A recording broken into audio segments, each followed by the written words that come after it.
The Brandon Peters Show may contain explicit language and detailed plot points. For more information on the show, stay tuned to the end of the episode.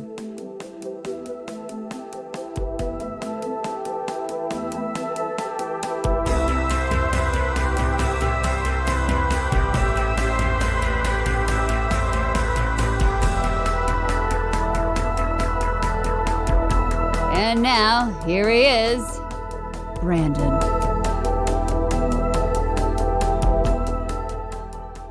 Greetings, everyone. This is the live podcast stage on Saturday. We've got a full slate of podcasts for you today, including my show, The Brandon Peters Show, at 2 o'clock. If you come to that, you will play a game and guarantee go home with a prize. So come back at 2. It's really fun. Play some vintage Trivial Pursuit, have some fun together, and you can listen to yourself back on my show the following week or so when I post it. We also have a very special thing coming up here we're prepping, and we have the Fab podcast today. They're at 4. We have the LARP podcast. It's a live-action role-play podcast at noon following this one. We have the Established Facts, which is gaming as well in a different way, and we have a paranormal one called Tinfoil Tales, and then Gayish will close us up at 6.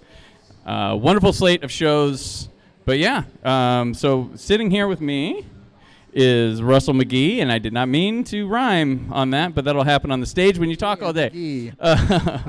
So we're going to get started with this wonderful thing. It's basically finding a lost film. To set you up, all right, I'm going to sit now. To set you up, Russell found recently, was it recently or?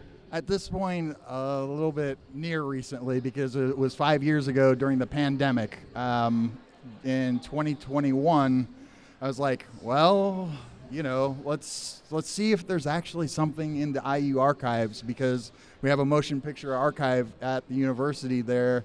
And the thing that struck me was because, you know, not too long ago, they found that lost footage from Metropolis in Argentina. Mm-hmm. And I'm like, maybe there's something hidden in plain sight that we have here at the university. So I started digging online and looking through what resources we had, and I saw 2 different listings that caught my eye, which one was actually Dracula 1931, which of course everybody knows Dracula 1931, but the lost epilogue is still, and more recently just found. Got found as well. Yeah, so yeah. Just found. But so I was gambling on, hey, maybe that could be here. So you were just looking for anything that would strike your eye as missing. Correct. Gotcha. Okay. And so the other thing then that caught my eye, the second film, was the Cat Creeps. And the thing about Cat Creeps is the film's actually been remade multiple times. It started out, because it's a famous play, The Cat and the Canary, and from there it's been made many, many times. And the problem is that there's also a 1946 film of the same name, The Cat Creeps. So a lot of people just confuse the 2 films and don't realize there's even an earlier version, which was the one that actually was there in the archives. Gotcha. Has anybody out there heard of The Cat Creeps prior to sitting down for this? No. Okay, well, all right. Here's the really cool thing about this. The Cat Creeps is actually the very first Universal horror sound film. So before Dracula, before Frankenstein, The Cat Creeps. And nobody knows about it anymore. Because nobody could find it. The only thing that existed prior to your discovery was a film about films where they had about, what, a minute 15? More like 2 minutes. 2 minutes. That had no sound to it. So it was like almost like a movie celebrating and riffing. Yeah, no, movies they were totally at the same time. Fun of the horror movies. Yeah. So it's mixed in with Dracula, Frankenstein, and ones of that era, and that's all that people had from this. And it was very limited, and the footage very dark, so you couldn't really get a sense of what it looked like. Because one of the scenes was a woman in bed and a hand grabs her. You can't really tell a set design from that at all, and limited to cast. Nor really what the costume and makeup looked like as far as for essentially the creature design of the cat. Yeah. So even though we had the claw, we didn't really know what the cat looked like. The other thing about it is it was actually directed by Rupert Julian, who more famously is known for directing Phantom of the Opera. Yep. So, just a small little film with that Lon Chaney. Heard of it. Yeah, maybe. So, no, like it's got an all-star cast. It's also got Helen Twelvetrees, which she was very famous at the time and did a bunch of different films. Unfortunately, died very young. And it also, like, you're talking about, like, not being able to see anything really in the surviving footage in that 2 minutes. Like, the other thing that became more apparent once we actually found this version of it is the camera work. And it's striking because there's a lot of camera movement in it where, like in 1930, because they're starting to play around with sound and everything, they stopped doing a lot of big moves in film. So like this was unique in that there was a lot of camera movement in what they were doing. Plus the acting is more like a modern acting style. So like it honestly feels like it could be a modern day film. Yeah, it's got a lot to it. It's really impressive period work and just some of the stuff, and we have some pictures and stuff today, but like it really opens up and shows this grand like den that is in it. Is it a den or a lobby or something? It's just like a grand hall, like grand hall, yeah. Yeah, like with Son of Frankenstein, how that has that big opening hallway, like in the start of the film, and then you have like that massive like fireplace and stuff. Rachel, yeah, you can be an assistant. You can hand that out. The top one is of a cast in this hall room with a library. This one's also cool because you get to see some of what they did with the shadows, and you can see the German expressionist influence because they did a lot with playing with the shadows on like what you saw on the scenery and stuff. Again, by the way, congratulations. You are one of a few people who have seen that image since 1937. Like it's very limited. First view. Like Nobody has count seen on these like yet. a couple fingers. No, so what the you're footage seeing isn't available yet. It's so not available yet. So you are holding and looking at something that the public hasn't seen since 1937. Yeah, that's one of the last known circulating copies of the film was 1937. So when you go brag about it, and then someone says, "What's that?" You still got the bragging rights. You'll know. You'd be like, "You don't know the cat creeps? 1930? Come on." But yeah, that's what we have today is stuff that hasn't been seen in a long time. So like, when you find this, like, how long did you spend to yourself just being like, what? I mean, I don't know what I like. I have this piece of, I'm not sure if I'm supposed to have this or. Well, first off, like, once I saw the listing, we had to verify it was actually really the missing footage. Mm-hmm. So, like, I had them do a pull of the film, and then what they did was, and Brandon's seen some of this, is they took a magnifying glass before they even, because, like, the film was literally in pieces. It was in a cardboard box and just in pieces. So they had to put it back together, and, like, they went ahead and used this magnifying glass to go ahead and take some photos of it for me so I could see who was actually in it. And then, like, from that, I was able to verify two of the actors that were known to only be in this version of the film, which those two people, and I wrote down their names because I wanted to make sure I got this right, Blanche Friedrichi and Jean Hirschlot. They both were actors only in this version of the adaptation of The Cat and the Canary. So I knew that then this was the lost film. Because they tried to get the original cast from Cat and Canary to do the sound one, right? Or try to get most of the actors or some of them, from what I was reading. No? They had a whole different cast. Okay, well, how to hold it, but I'd heard like one of them was approached to reprise the role, and they said they declined it or something. Correct. That might be where I was going with that. Sorry. But they do have, so there's a chance Russell could have found something else. There's, like Dracula, they filmed a Spanish version using Correct. the same sets. That one's still missing. And is there any images from that even? Actually, oh, okay. Two of them up here that we have on the stage are from the Spanish film. But overall, there's no footage from that film at all. There's only production stills. There's a large group cast photo with both casts, both the English and Spanish cast on the set. But there's a lot less that's available now. That said, my friend that's been working and collaborating with me on this is actually publishing a book in the UK that's over 600 pages long. Not even joking. I just got to see the draft of it last night.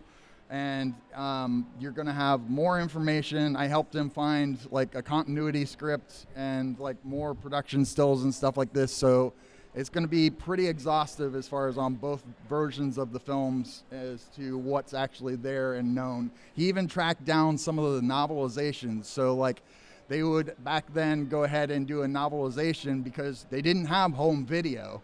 So the way that they would be able to take it home and watch a film, so to speak, would be they'd have the novelizations, and there's even the Spanish novelization. So we do have that as well. Gotcha. And the audio exists from a lot of it too, right? Correct. For the English version, again, the full sound disc, and there's actually 4.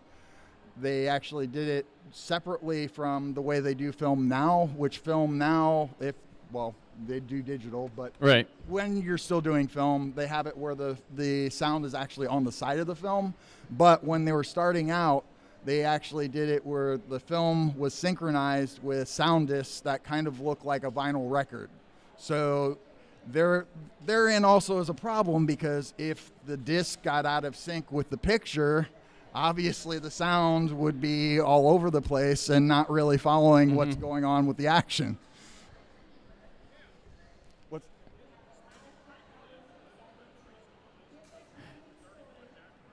Yes, the Spanish Dracula has been on since the Blu-ray edition, and then they've done it with the 4K as well. They had it on the DVD. And the DVD. Okay, DVD yeah, all the way yeah, back. They've been it's been like the bonus feature all the way back VHS days. Oh, yeah, it has been, but was it available together? No, not together. But they did put it out in VHS separately. days. Yeah. So you can watch which there's people who prefer it.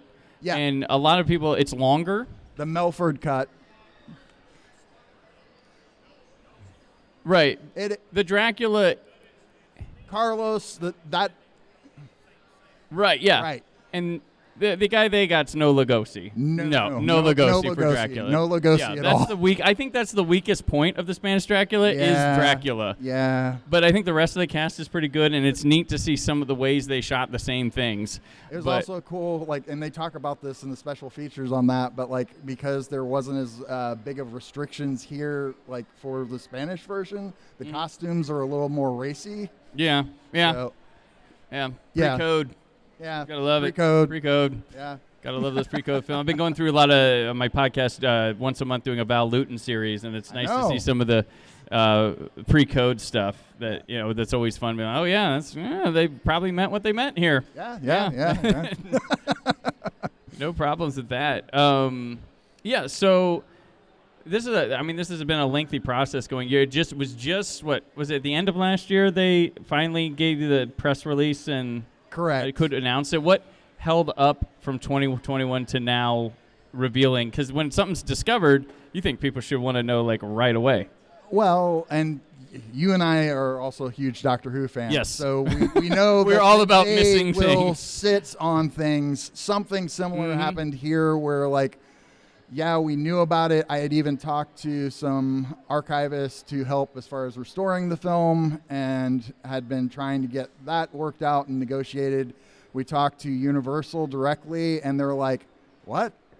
They didn't even know, and they're like, you have what? And they were like, well, that's ours. And we're like, no, you don't own that physical film. You own the copyright. But they don't actually have a print of the film at all. Yeah. So this is the only version of it that's an extent full telling of the story that survived. And it's not even The film was probably about 78 minutes long, but like at this point, all we have is about 9 minutes. It's like a show-at-home print that's been condensed down so that you still get all the story beats and you get to see everything that was there, but like it's really shortened. It's kind of like similar to the old, like you could used to get 8mm versions of films. The Castle films. Where you could just, and it was like a really condensed version of a movie, but that was the way you could own it at home for a while. That and Viewmaster as well. Yep. Get the 5-minute version. But yeah, it kind of plays like that. But it's a neat little work print. So like, when Russell showed me the work print, it reminded me like I was prepped because of Doctor Who. I was prepped for this because the audio exists. There's a lot of like, there's footage in between still images and stuff that tells the story in a picture version. So I was like already prepped to watch something like that. So I was like, but I'm like, oh wait, if someone who's never experienced something like this watches it, I wonder how they would feel. But it plays really well. Like the audio is strong enough, and what's going on is intriguing, and it does go in motion at every little beat. It should for a bit, and then once you get the idea of how it's going, it plays really smoothly. So the thing that's also interesting about it is like the audio, like if you listen to even the audio from 1929 with Phantom of the Opera, where they did some new audio recordings for that and re-released it, like it has this weird canned sound to it and sounds really stagey, where this sounds like very natural and authentic. Yeah. And again, it's really easy to follow, like Brandon was saying. And then like what I had to do from all the surviving footage, both from the parody that Brandon was talking about, which is titled Boo from 1932, where they cut out snippets of it, and then the footage that we found, had to combine that and edit it all back together and sync it to the sounds. And here's something that I don't know that I shared with you before. Okay. Is as I was editing it, I found out, because the version we have in the archive is actually a silent print, so it's got even title cards and everything. Yeah. And they did that a lot with the show-at-home prints. Right, yeah, they used to make silent, even when they got to sound, not everybody had color TVs, we got to still make it till it transitions out. And the funny thing is, there were listings of this film in the YMCA film archives as far as like all the way back in the 30s. And that's why we know it was still being screened as of like 1937, was because of some of those listings. But it was listed as a silent print. And so the reason I bring this up is that like there was at least one section where the sound did not sync with the film footage.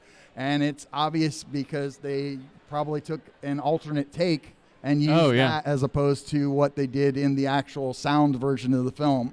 So I had to adjust some things, and just in one scene, but like what he's saying is it's not pure. I'm sorry. He messed with it. I did what I could.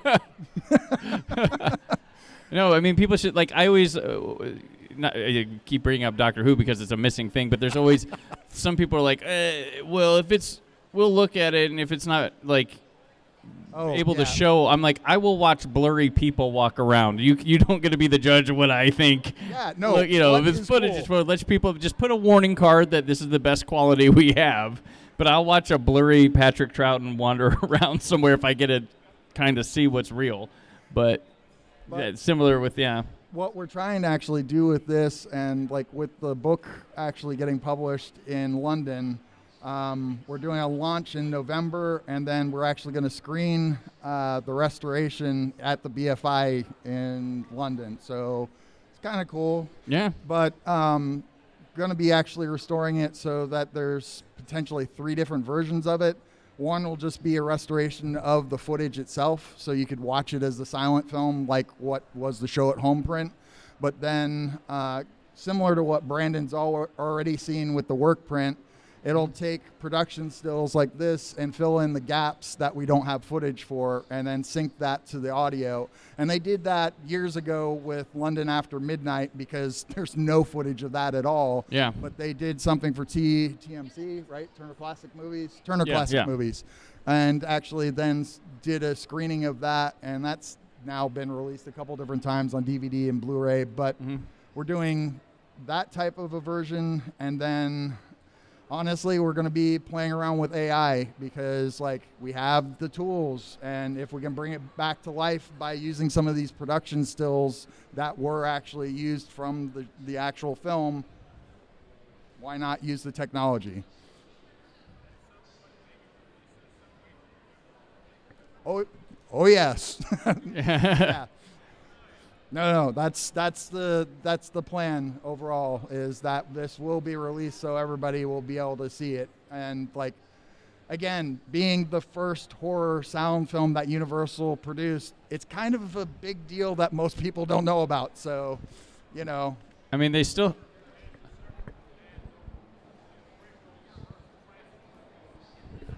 There we go. Yeah.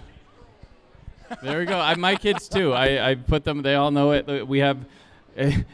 Because of being a Universal horror collector and on physical media, I own so many copies of Abbott and Costello Meet Frankenstein that it's just because it comes with because they try to put like, okay, they'll do the Dracula set. Dracula. Well, Dracula's in that movie, so Dracula goes there. Here's the Frankenstein set. Wolfman. Frankenstein's monsters in the movie. Wolfman's in that movie. Invisible Man shows up at the end. Invisible Man is in that, and Vincent Price. Vincent Price.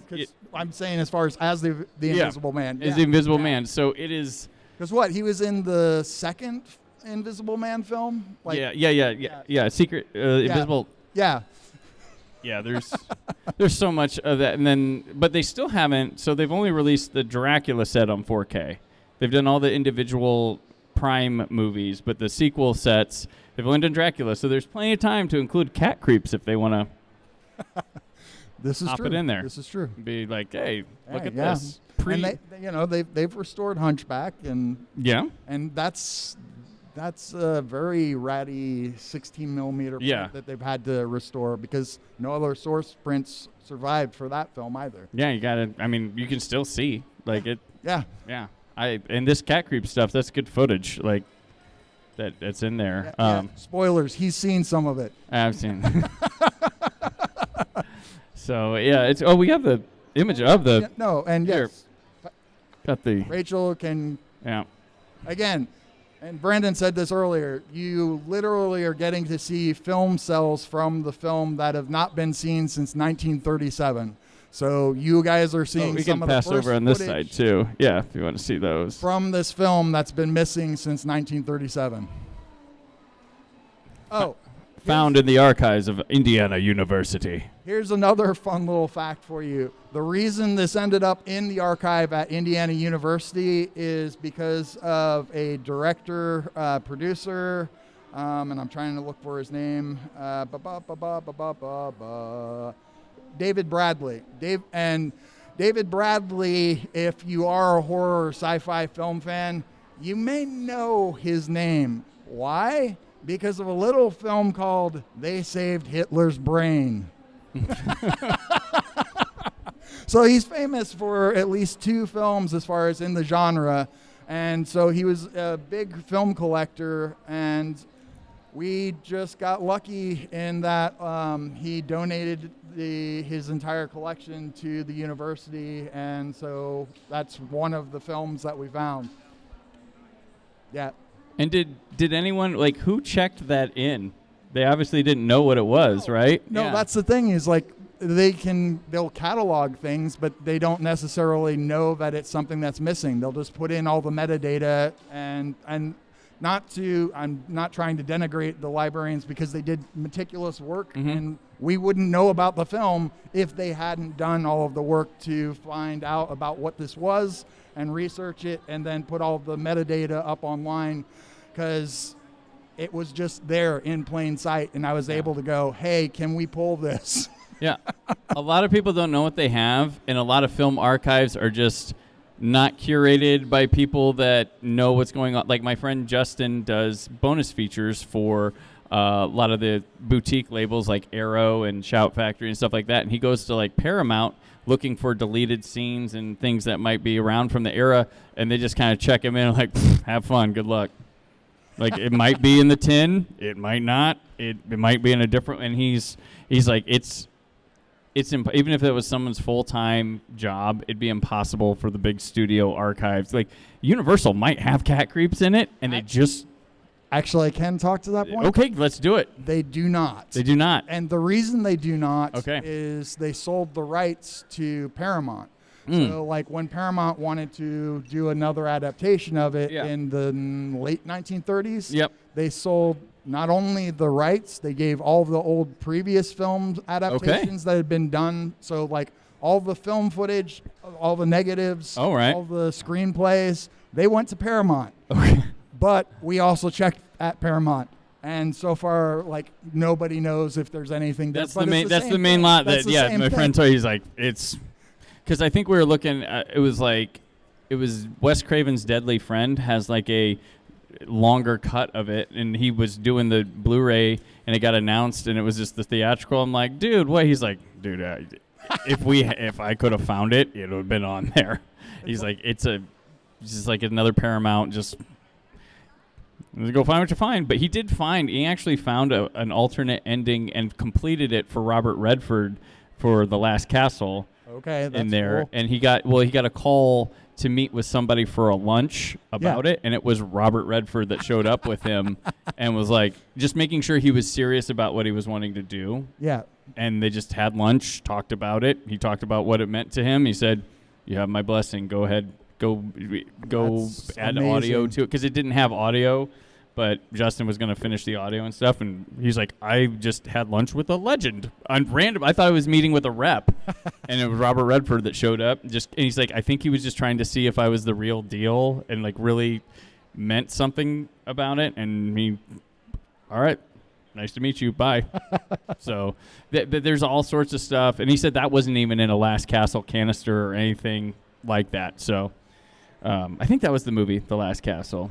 It was an early 2000s movie, but those archives are there's a group in the UK that we follow religiously called Film is Fabulous, and we mainly look at it for like Doctor Who stuff they find, but their mission statement is going through older collectors and their films and cataloging them and they've found like 400 missing silent films already, and they just found a new one.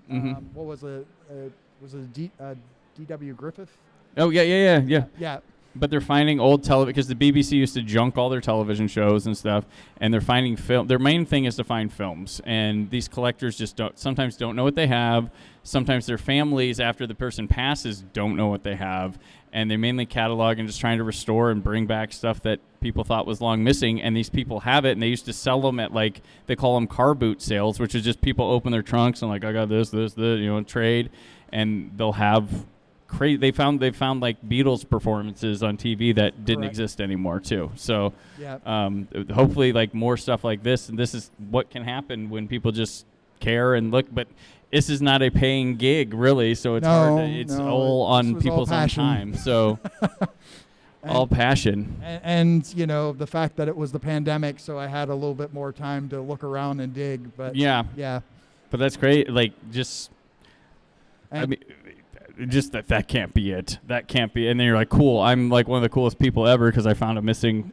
No, and I can't say too much, but we have found other elements that will be talked about in the book that I can't talk about here. Gotcha. But know that we've even found more cool things since finding this. So like it's all tied in with the cat creeps. And again, my friend over in the UK, Daniel Tiddley, he's the one that actually is having his book published, and let me actually give him a shout out here. That's actually going to be called, where are you? Looking for the name that he gave this. Oh, I think I don't have it here. Hold on. Riff for a little bit, Brandon. Okay. Do you have any favorite like scene from what you found that struck you? Like, I like this moment a lot, and why? Well, I think the earlier scenes with the solicitor and then also the housekeeper, because like it gets into spiritualism and stuff, and like she talks about believing in having ghosts and stuff, and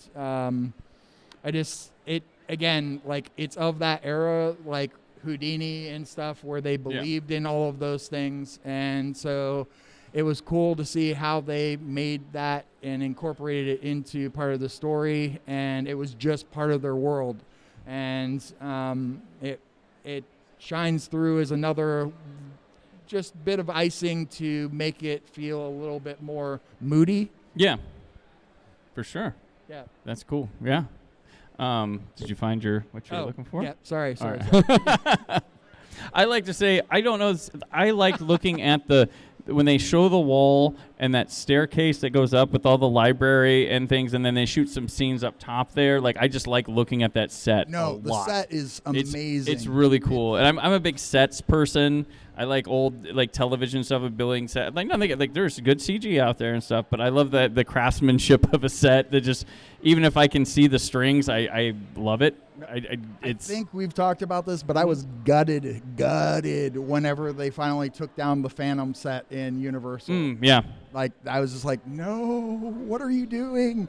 Fortunately, they didn't destroy it. They supposedly packed it away. Yeah. But it had been there for decades and was just this amazing monument to classic cinema, and now it's not there. It's not there, yeah. But I do like when they do this. Like, we've both been to the mall from Dawn of the Dead. And one of the things I like is, like, there's pieces of the mall that when the mall, which feels weird to say that mall's ever updated, but there's pieces from it that they have carefully carved out and removed and rebuilt and put in a museum that's inside of the mall. There's even part of the escalator there. So I like when they, Not even joking. Part of the escalator, just like people know that. People know they took one of the elevator where Flyboy comes out. They took it and rebuilt. They moved it, rebuilt it in the museum, which is like, okay, this is cool. And if you've not been to that museum, you need to go. You need to go. It's in the Pittsburgh area in Monroeville, and you can go to the cemetery from Night of the Living Dead's not too far. There's a lot of Romero stuff in the area, but the mall has been bought by Walmart, and people don't know how long it's going to exist. It may be going away this summer, unfortunately. Yeah. So it's and it's a treasure. You'll go in, the smell and look, you'll be like, I'm here. I am, like, I walked all in from the 80s. I went in with my kids, and they're like, this is it. I'm like, I expected to be like, well, I think that's this. No, it is. That's this. That's a carpet. That's the. No, and it's not just like Dawn of the Dead, Day of the Dead, Land of the Dead, etc. It's also like they have stuff from Evil Dead. Like, yeah. So in the museum, there's the Evil Dead stuff. Yeah. They had the Ash's chainsaw. Yep. And And they have stuff from just stuff that's filmed in Pittsburgh as well. Like Creep Show was filmed in Pittsburgh, so there's Creep Show. There's a house from Creep Show in the area too. But the mall is definitely a treasure to see. But there's no mall in Cap Creeps. No, there's no mall. There's a house and a big giant house. A big giant house. Mansion. Okay, here's the segue. Like, giant mall, giant house. Cat Creeps has a giant. There you go. Oh, and something else, because you asked cool things. Oh, yeah. So very Scooby-Doo, but there's this painting of the... I know what you're talking about. The painting of the patriarch that has passed on and is leaving his inheritance, because this is like one of the very first old Dark House films. So this is like what started that subgenre, or one of the first films to do that, first sound film. But the thing about it is there's this painting of him in, again, that grand hall, and they do this whole little moment where one of the like nieces or something says something like, I feel like I'm being watched. And literally they have someone looking out from behind the painting. One of the earliest instances. Scooby-Doo. Yeah, one of the earliest instances. And you see the eyes wiggling back and forth. And it was a fun, cool moment. So also I have the title. Okay, here we go. So Daniel's book that's going to be coming out in November. Again, it is a tome, 600 pages, very extensive. It is The Cat Creeps, Hollywood's Lost Haunted House. That is the name of it. Okay. And there's going to be a bunch, even more production stills. We found over 95. So, again, when I said this is going to be like the thing for this film, it really will be. Yeah, very nice. But yeah, it's just super exciting. Like, I feel like more people should be jumping on this train for this. I don't understand, but Well, when I went and did the research at the New York Public Library, yeah, there was an archivist there who was like, "Oh yeah, I saw that news article." I'm like, there you go. "Okay." Yeah, I'm Russel McGee. I'm that guy. Yeah. I was like, "Okay." All right. Very cool. Yeah. Yeah. Has anybody like randomly reached out to you about it since the article came out, or? A couple people off and on, yeah. Yeah. Yeah. Fan mail. Yeah. Yeah. It's like, oh. No, just Hey, asking I've when looked it's up. coming out. I've looked up. There's message boards and Reddit and stuff Yep. like discussing it. So there's the film crowd that loves it. I'm very excited for it. I was happy you let me see the work print you put together. I was like, Yep. I had to like, I wanted to do like it was one of those like I have to have everything. I have to have everything done right now. I want nothing but to focus on this because this is crazy because I'm gonna be one of the first people to see it in forever. So it was really cool. Does anybody have questions for Russell that they might want to ask? Huh? What's that? Answered. Very cool. I mean, All right. we're both film nerds. We're both so, film like, nerds. Yeah. Doesn't just have to be cat creeps. Yeah. So very cool. Any missing films that?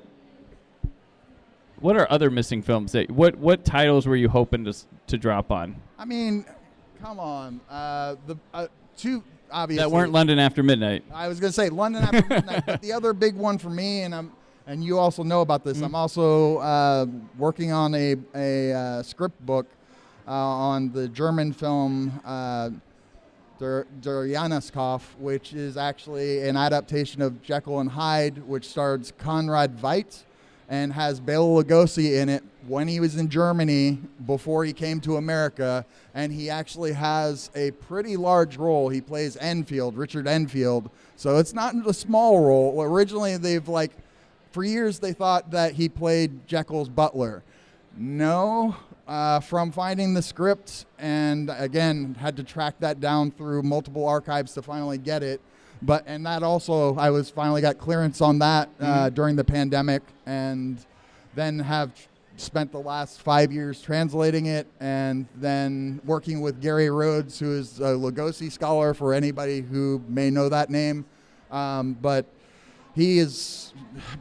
Gary is like the Lugosi scholar across the globe. Like, he's written countless books about Bela Lugosi, but we've been working with him both on Cat Creeps and Jahreskopf, and this adaptation is also really cool because, again, it also has why am I blanking on the guy's name? The director of The Mummy, 1931. I feel horrible for blanking on his name right now. But the point is, he was a cinematographer on this adaptation of Jekyll and Hyde. So, like, you have Conrad Veidt, you have Lugosi, you have this cinematographer, and F.W. Murnau, who directed Nosferatu, et cetera, et cetera. He directed this adaptation, but just like Nosferatu, he didn't get the rights to it. Carl Freund, yes. Carl Freund was the cinematographer. And so, like, you can imagine, and there's a part in the script where it, like, talks about, like, lighting on the eyes, and I'm like, are you kidding me? Maybe we got the whole Lugosi Dracula eye thing all the way back here? And unfortunately, again, only a limited amount of productions still survive, and no prints are known to exist at all of this film. So it would be amazing if that one day surfaced somewhere. Right. It's amazing. Like, yeah, we've gotten to an age where nothing can be lost, and people appreciate pop culture and movies even more, which back then they didn't. Yeah, PopCon. At PopCon, because like TV, like, no one's gonna want to watch this again, or this is old. No one's gonna, and yeah, that's old. You know, people just didn't have the care or think that people would want to, and then took generations, and then even in filmmaking and stuff, you get to like the film school brats like Spielberg and them, and they start appreciating stuff, bringing people like Kurosawa back from obscurity, and just the appreciation of the film. Like Scorsese, he has done. I know people get, he said this about Marvel, but like that guy has done more for film Preservation. than anybody. Yeah. He is out. He is making, minority voices heard. He's showing other countries film. Like, he is just everywhere. And when he types I love when he like makes a post about like, I just watched this. And like, I think he posted once about watching John Carpenter's Halloween, and he's like, there's a really like personal craft to this movie with the man making his own music and do it like, and he hadn't seen Halloween until like a couple of years ago, and he's got an appreciation for everyone. And I like to point out that he didn't say that he didn't like Marvel movies. He just considered them a ride and stuff like that. He didn't say I don't like them. He just said that he has his own, and this guy watches more movies than probably and makes them more than anybody else. So. Very saying he would know, but he has done so much in restoration, recovery, and making lesser heard filmmakers letting their voices out there, and exposing everybody to other countries' material through working with Criterion and other people. So that guy, yeah. I do want to. You probably want to see your cat creeps footage. I wouldn't. I would not doubt that. I do want to give Daniel one more shout out because he also did a book that came out in 2022 called London After Midnight, The Lost Film. And again, Daniel and his research ethics and like what he does as far as compiling resources is amazing. He's a phenomenal researcher, and I can't speak highly enough of the book. Mm-hmm. He's working on a second London After Midnight book. There's that much information. So, yeah, that's coming out, I think, even before we're going to have the Cat Creeps book come out. So, like, he's got a second London After Midnight book coming out. Jeez. And he actually found some of the only known film footage from London After Midnight. He found some actual film cells. So some footage exists now. His keyboard is smoking from so many 600-page books. Wow. Do you know which company published it? Was it like IDW or somebody like that?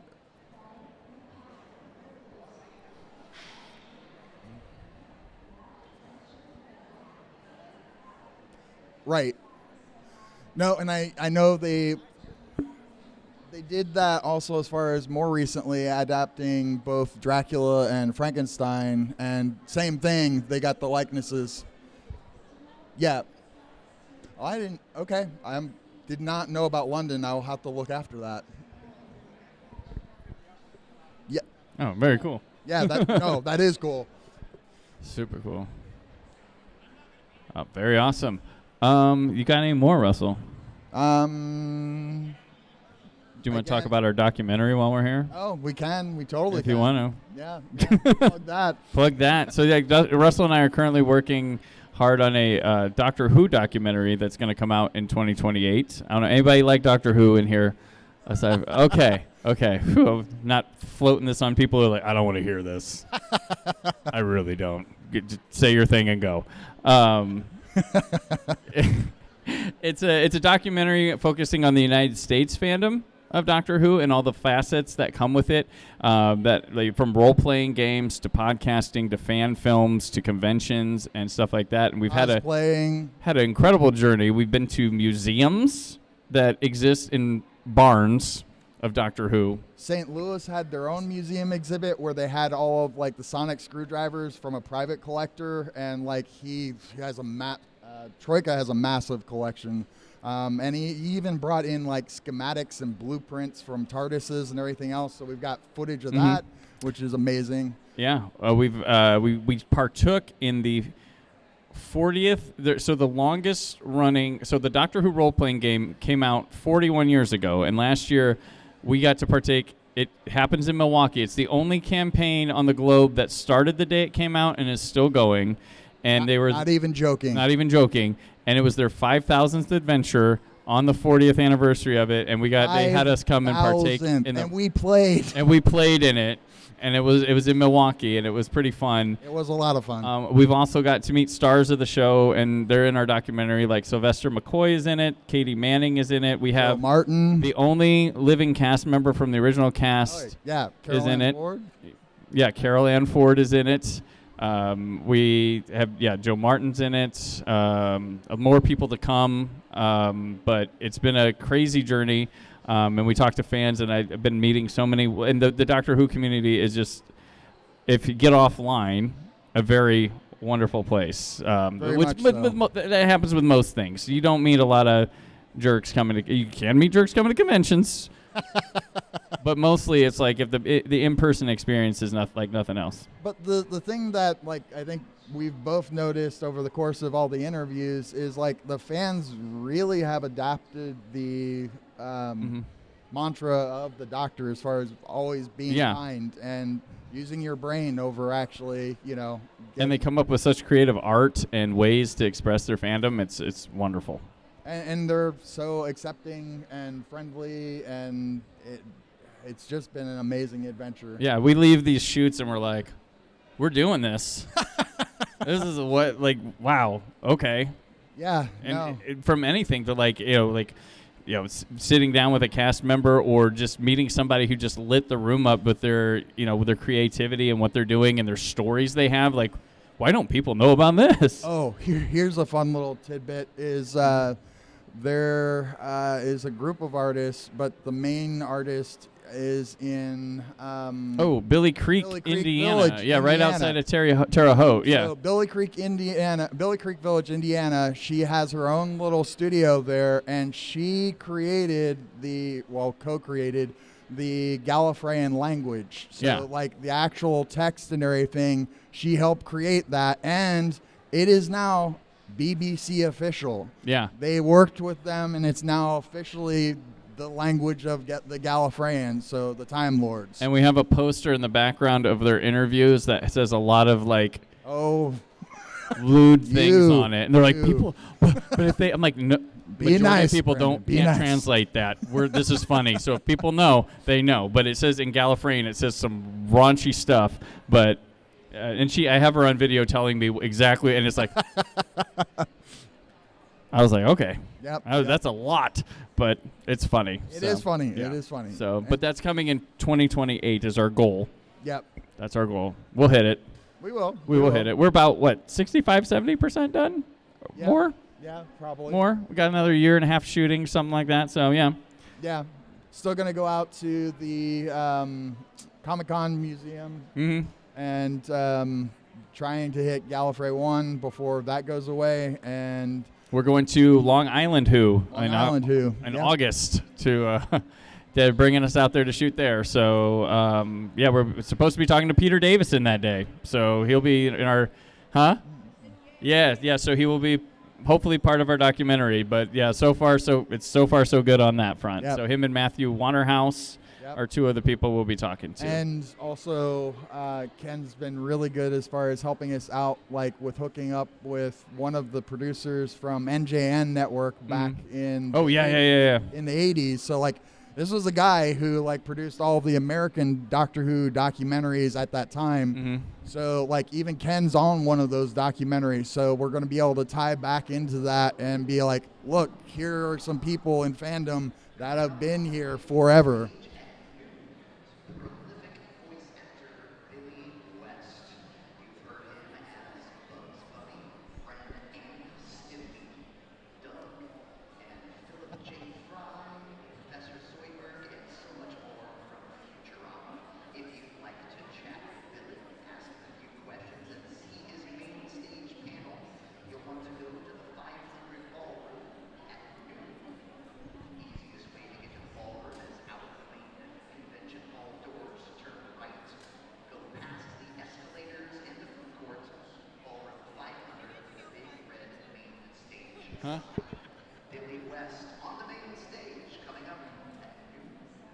Okay, that had to be the longest PA announcement they're normally like, but it's like, here's Billy West. I'm going to read his IMDb page. I want to give Jason a shout out, Jason Hagel, because Jason Hagel from Big Finish has been really supportive really and cool and helping us out, because like it's also going to be the 35th anniversary. No, sorry. And that guy owns the rights to the Dalek estate now. So, and we met anniversary. Sorry. Terry Nation's daughter is in our documentary too. The guy who created the Daleks, his daughter is in their documentary as well. So they've been very, very, very nice as far as helping us out with getting interviews and everything there. And I used to work for Big Finish, and that also helped as far as tying that together. Yeah, Russell's an audio engineer, so if you listen to audio dramas of Doctor Who, there's a good chance you heard Russell's mix. So, yep. Okay, well, I think that'll wrap us up for here. This is Russell McGee, Starrynight Productions. I'm Brandon Peters. The podcast stage is just starting. We have the LARP channel coming up next, and then followed by Established Facts, and then it'll be my show at 2, so if you want to come win a prize, play some games, I suggest you be at 2. You don't have to be here for the whole show. It's just come and play. always fun. Come and play the game. I have weird prizes, It's so always please fun. come back at 2 o'clock. I need to give them away. I've also got some stuff from PopCon, too, so if you want some PopCon prize, I have some of those. So that's 2 o'clock, but next is the LARP channel at noon. Woo!